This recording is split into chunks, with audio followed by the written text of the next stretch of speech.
you over here too. We have cars that we're going to play with. And let me go get the therapy. You want the therapy? Yeah. I'm Noreen Scott, and I'm a pediatric physical therapist. I'm the owner of Tender Ones Therapy Services, and we primarily work with children with developmental disabilities, cerebral palsy, Down syndrome, autism, and various other developmental disorders.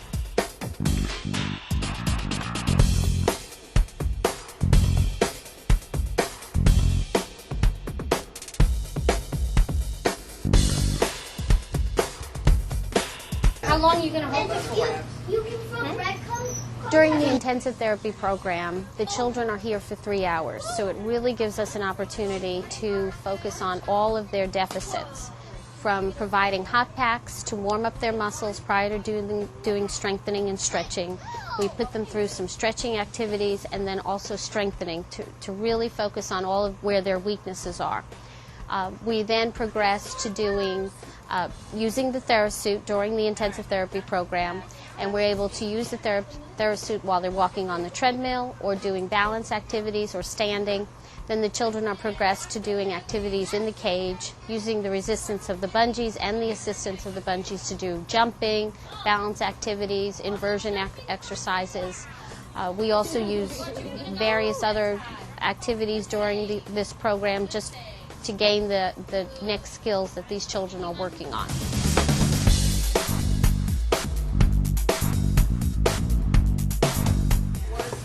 No soreness? It really clears because it's... The two children that we have here today doing the intensive therapy program are Seth and Carson. They are both 5 years old, and they are doing their second session of a 2-week intensive program this summer. They both have cerebral palsy, which would be clarified as spastic diplegia.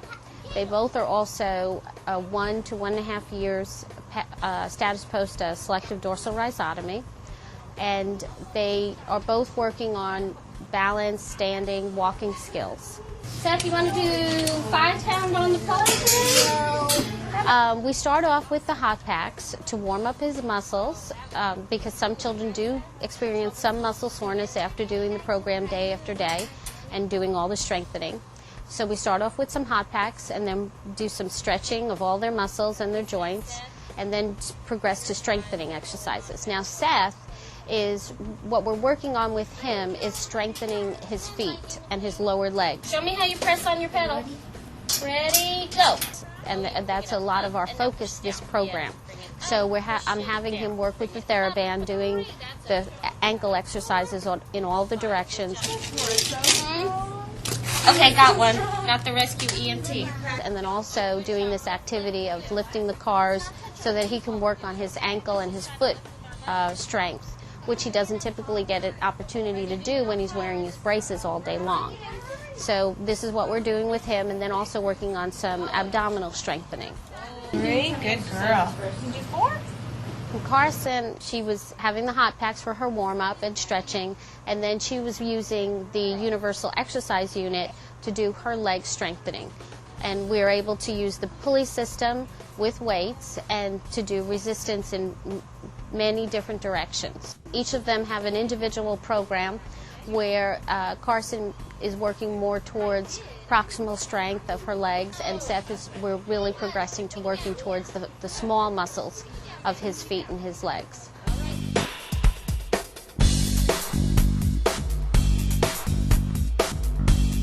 The TheraSuit is very specialized, and it's used for approximately 1 to 1.5 hours during the 3-hour program. And by applying the TheraSuit and the bungees on the TheraSuit, you create a compression force and resistance for the child to move against. So it is a way to improve their strength, their proprioception, their sensory awareness, their balance. It helps in their gait alignment and their standing alignment, and really it helps to improve their overall endurance also.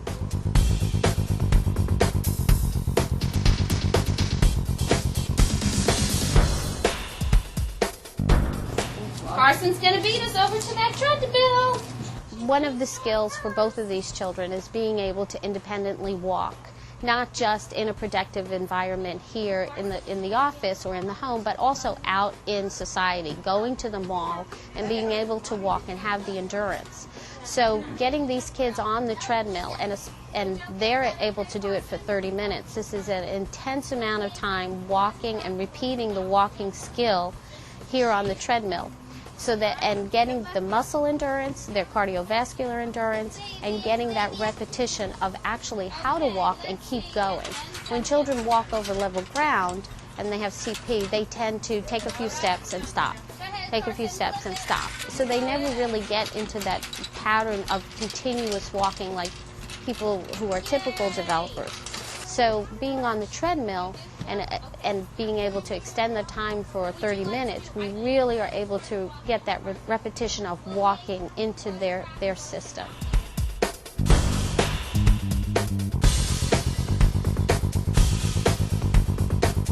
All right, ready, go. Push. All right, Missy. Push. We try to make the therapy as fun as we can because the children, it is hard for them and it is tiring, and we're asking them to do things that are difficult. So we try to make it fun, and jumping in the cage is something that most children all love to do, and it's a great skill. It's a skill that is difficult to teach children with CP if you don't have a cage, because they tend to always lean on their arms, and so it's a very hard skill to learn. And being able to jump in the cage, it gives them that vestibular stimulation that they don't get to experience because they're always afraid that they're going to fall when they're walking over level ground. But if you're in the support of the bungees and the band, you're in a safe environment where then you can really explore moving your body through space and not being afraid that you're going to be hurt. Good job. I got you a whole bunch of beanbags.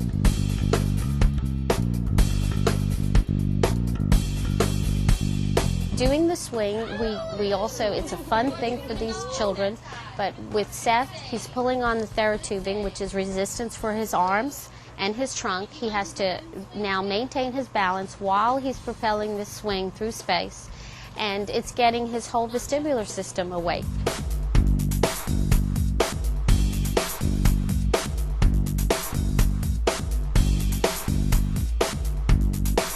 When we work with children with CP, our ultimate goal for them is to be as functional as that they can possibly be and as independent.